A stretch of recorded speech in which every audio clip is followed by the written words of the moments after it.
भाई जो गुरु बचन पे डट गए, कट गए फंद 84 के। कादिर अल्लाह यथार्थ ज्ञान बताता है, और जो कादिर अल्लाह है, जो वास्तव में परमेश्वर है, परमात्मा है, भगवान है, वो सच्चा ज्ञान बताता है। शैतान, जिसे महापुरुषों ने काल कहा है, गुप्त रहता है। ये शैतान, ये डुप्लीकेट अल्लाह 2 नंबर का, ये गुप्त रहता है। इसको ब्रह्म भी कहते हैं। ब्रह्म, गीता जी में इसको ब्रह्म कहा गया है।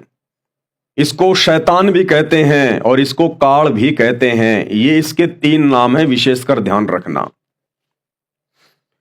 कादिर अल्लाह यथार्थ ज्ञान देता है, और शैतान, जिसे महापुरुषों ने काल कहा है, गुप्त रहता है। ये किसी के सामने नहीं आता। ये शैतान, ये डुप्लीकेट अल्लाह किसी के सामने नहीं आता। इसीलिए तो मुसलमान भाई इसको निराकार कहते हैं, बेचून कहते हैं कि वो धरती पे नहीं आता, इंसान की फॉर्म में नहीं आता। क्यों? क्योंकि ये गुप्त रहता है। ये किसी के सामने प्रकट नहीं होता अपने ओरिजिनल रूप में।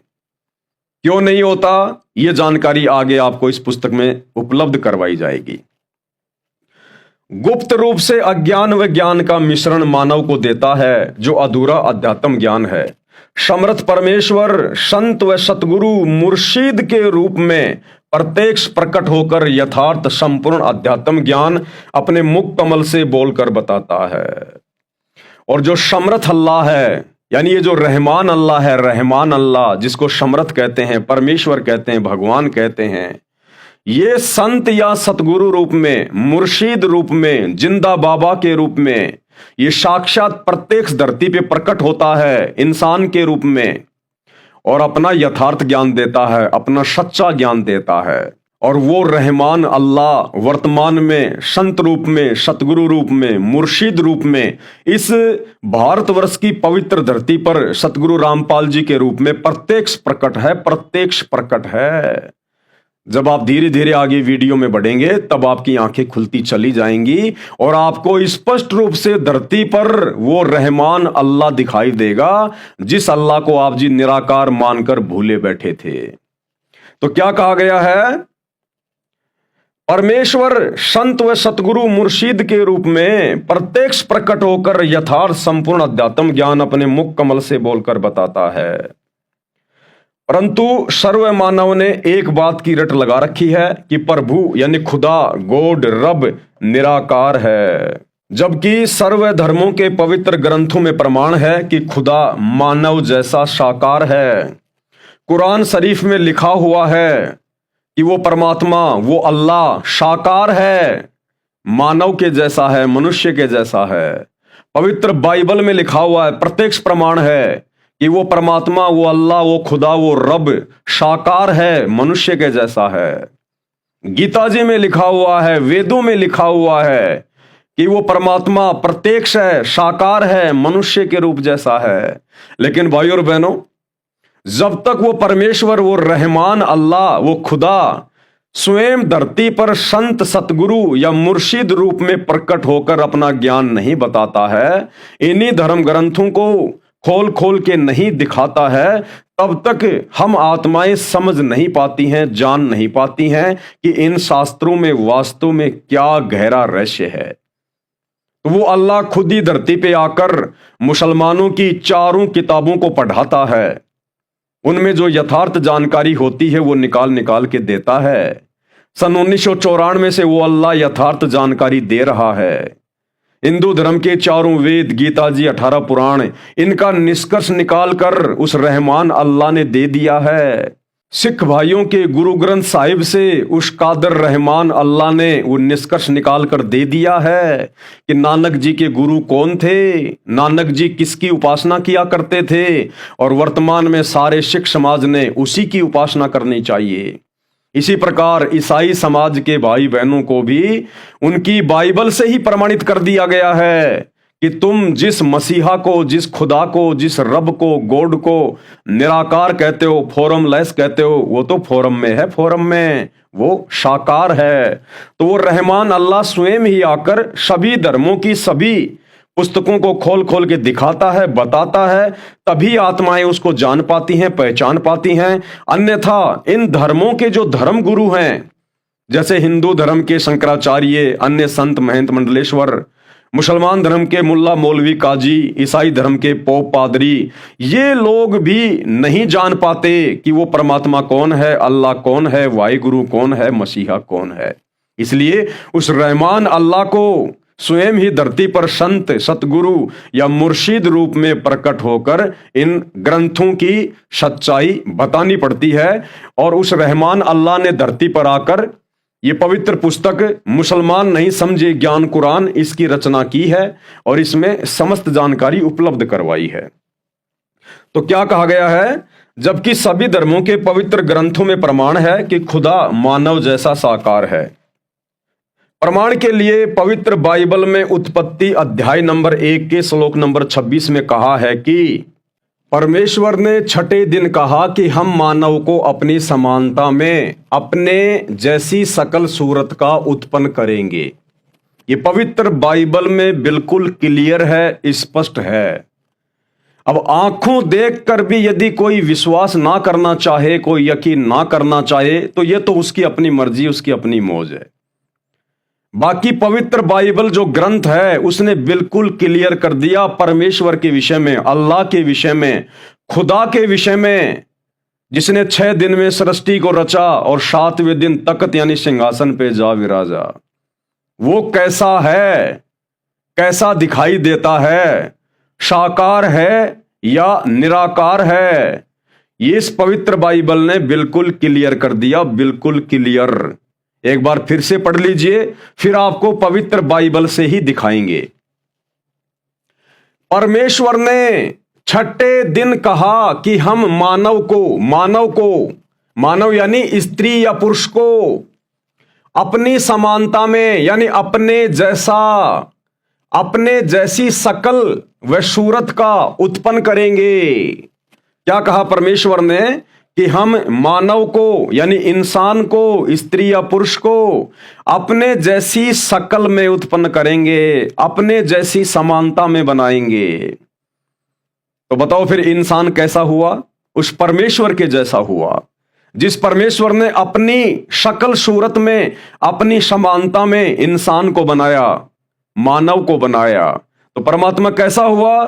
परमात्मा हमारे जैसा हुआ, जो यहां साफ साफ कह रहा है कि मैं इंसानों को अपने जैसी शकल सूरत का बनाऊंगा।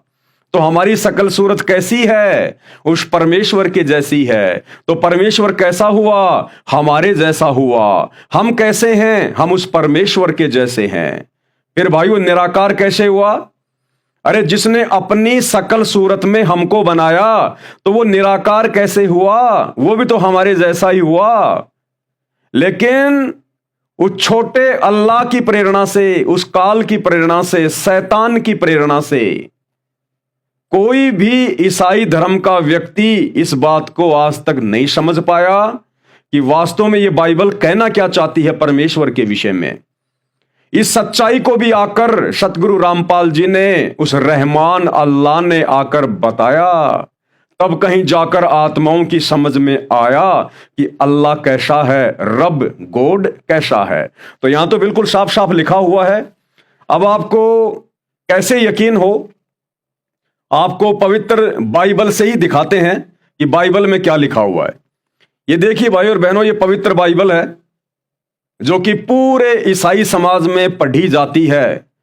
जितने भी पास्टर हैं, पोप हैं, उन सब के हाथों में आपको ये बाइबल मिलेगी। पवित्र बाइबल अर्थात पुराना और नया धर्म नियम, ये एज इट इज है। The Bible society of India version Hindi, ये सब कुछ आप देख लीजिएगा, आप सभी के पास में होगी। ये कहां से ये छपी है, कहां से इसका प्रकाशन हुआ है, सब कुछ लिखा हुआ है। ये इसका शुरुआती पेज है। और अब इसमें कहां लिखा हुआ है? ये है आपकी बाइबल, उत्पत्ति फर्स्ट, और ये श्लोक 26 है इसका। यानी शुरुआत में ही, उत्पत्ति ग्रंथ में शुरुआत में ही बाइबल में बिल्कुल परमेश्वर के बारे में साफ साफ लिखा हुआ है। क्या है? फिर परमेश्वर ने कहा। किसने कहा? परमेश्वर ने, ईसाई भाइयों के परमेश्वर ने। क्या कहा? हम मनुष्य को यानी आप और हमारे को, स्त्री पुरुषों को अपने स्वरूप के अनुसार, अपने स्वरूप के अनुसार अपनी समानता में बनाए, यानी अपने जैसा बनाए। उस परमेश्वर ने सोचा, उस परमेश्वर ने कहा कि अब मैं इंसानों को अपने जैसा बनाऊंगा, मेरी समानता के अनुसार बनाऊंगा। जैसा मैं हूं वैसा ही मैं स्त्री और पुरुषों को बनाऊंगा, उत्पन्न करूंगा। तो पवित्र बाइबल बिल्कुल क्लियर कर रही है कि वो परमेश्वर हम इंसानों के जैसा है, दिखने में, शक्ल सूरत में हम इंसानों के जैसा है। और उस परमेश्वर ने अपने जैसा ही हम इंसानों को बनाया है। बिल्कुल बाइबल के शुरुआत में उत्पत्ति फर्स्ट और ये चैप्टर 26 है। फिर परमेश्वर ने कहा हम मनुष्यों को अपने स्वरूप के अनुसार अपनी समानता में बनाएं। बिल्कुल क्लियर, बिल्कुल स्पष्ट। तो भाई अब भी अगर कोई ना माने तो फिर फूटे उसके भाग। तो क्या कह रहे हैं गुरुदेव भगवान? परमेश्वर ने छठे दिन कहा कि हम मानव को अपनी समानता में अपने जैसी सकल सूरत का उत्पन्न करेंगे। परमात्मा ने मानव को अपने जैसा उत्पन्न किया। पवित्र बाइबल लेख समाप्त। इससे स्पष्ट है कि परमात्मा मानव जैसे आकार में है, यानी अल्लाह, परमात्मा, भगवान, खुदा, गॉड, रब। दुनिया भर के धर्म के लोग उसे भिन्न भिन्न नामों से पुकारते हैं। वो एक ही शक्ति है, एक ही पावर है, वो रहमान एक ही है, वो परमेश्वर एक ही है। आगे चल के आपको उसका वेदों में क्या नाम है वो भी दिखाएंगे, कुरान शरीफ में, कुरान मस्जिद में उसका क्या नाम है आपको वो भी दिखाएंगे। वो एक ही है, उसे भिन्न भिन्न नामों से पुकारा जाता, भिन्न भिन्न नामों से। मुसलमान उसे अपना अल्लाह कह देते हैं, हिंदू अपना भगवान कह देते हैं, प्रभु कह देते हैं, ईसाई गॉड कह देते हैं, मसीहा कह देते हैं, सिख उसे वाहे गुरु कह देते हैं। वो एक ही है और वो मानव जैसे आकार में है, निराकार यानी बेचैन नहीं है। ईसाई भाइयों ने रट लगा रखी है कि गॉड इज फॉर्मलेस, परमात्मा निराकार है, जबकि ईसाइयों की बाइबल खुद स्पष्ट कर रही है कि परमात्मा, अरे वो तो आप और हमारे जैसा है, वो निराकार नहीं है, फॉर्मलेस नहीं है, वो तो फॉर्म में है। इसी प्रकार हिंदू भाई भी परमात्मा को निराकार कहते हैं। श्री राम जी तथा श्री कृष्ण जी को पूजते हैं, उन्हें परमात्मा मानते हैं जो साकार मानव सदृश थे। अब भाई और बहनों, जब तक वो रहमान अल्लाह सतगुरु बन के, मुर्शिद बन के धरती पे नहीं आता है और जब तक वो खोल खोल के सभी धर्मों के धर्म ग्रंथों को नहीं दिखाता है, तब तक ना हिंदू समझ पाता है ना मुसलमान समझ पाता है। तो हिंदू भाई बहनों ने भी एक ही नाम की रट लगा रखी है कि परमात्मा तो निराकार है, परमात्मा तो निराकार है। अरे फिर तुम श्री रामचंद्र जी की पूजा करते हो, वो क्या है फिर? वो तो तुम्हारे जैसा है जिसको तुम भगवान कहते हो, परमात्मा कहते हो। अरे वो तो आप और हमारे जैसा ही था, इंसान था। फिर तुम निराकार किसको कह रहे हो? आप हिंदू धर्म वाले श्री कृष्ण जी को भगवान कहते हो, परमात्मा कहते हो, और जब बात आती है परमात्मा की तो कहते हैं वो तो निराकार है, किसी को दिखाई थोड़ी देता है। तो फिर श्री कृष्ण जी कौन है फिर जिनकी तुम दिन रात पूजा कर रहे हो साकार रूप में, उनकी मूर्तियां बना बना के? अगर वो निराकार है तो फिर ये मूर्तियां किसकी हैं? किसको पूज रहे हो फिर तुम?